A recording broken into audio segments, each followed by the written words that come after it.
Olá, meu nome é Daniel Magalhães, eu sou auditor fiscal do trabalho. Se você chegou aqui agora pela primeira vez, peço que inscreva-se no meu canal e nos dê uma força com a sua curtida e a sua inscrição.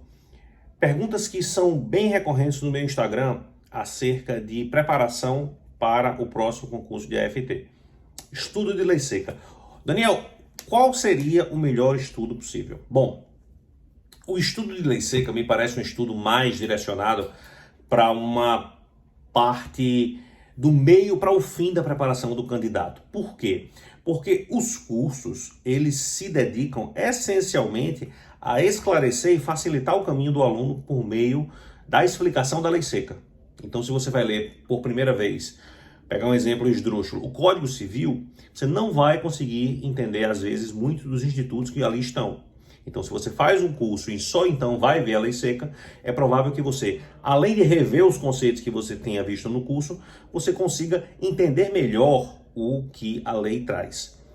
Isso é muito importante porque a cobrança que as bancas fazem é quase que sempre a literalidade das leis. Então, você tem que ler e reler muitas vezes algumas das leis. E se eu já estivesse nessa fase do meio para o final da preparação, numa fase mais de refinamento, na qual eu já tivesse visto o conteúdo por meio de um curso, um bom curso em PDF ou um bom livro, eu iria ler a lei seca de que forma?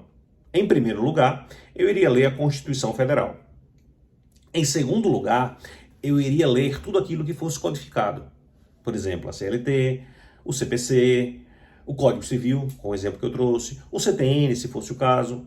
Lendo a CLT, lendo o que é codificado, eu iria para a legislação esparsa, que é o quê? São as leis complementares ou leis federais. E aí você pode olhar, por exemplo, a Lei 8.112, as leis de licitação e contratos públicos, as leis de índole constitucional que regulamentam os procedimentos e as ações constitucionais junto ao STF, e mais ou menos eu pararia por aí. Eu não iria aprofundar em portaria, IN, que é a instrução normativa, resolução ou qualquer outras dessas normas antes de o edital vir. Por quê?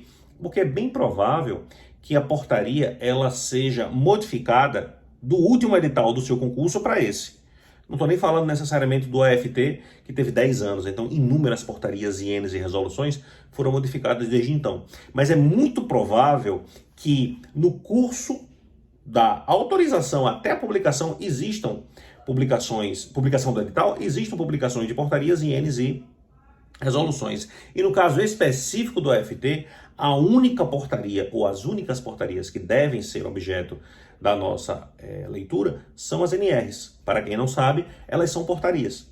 Então, muito embora elas sejam portarias, elas não se enquadram nessa definição que eu trouxe agora. Reparem que a quantidade de assunto que tem que ser estudada nesse momento é muito grande. Então esse foco, esse recorte é essencial. O que não quer dizer que você vai deixar de estudar alguma coisa.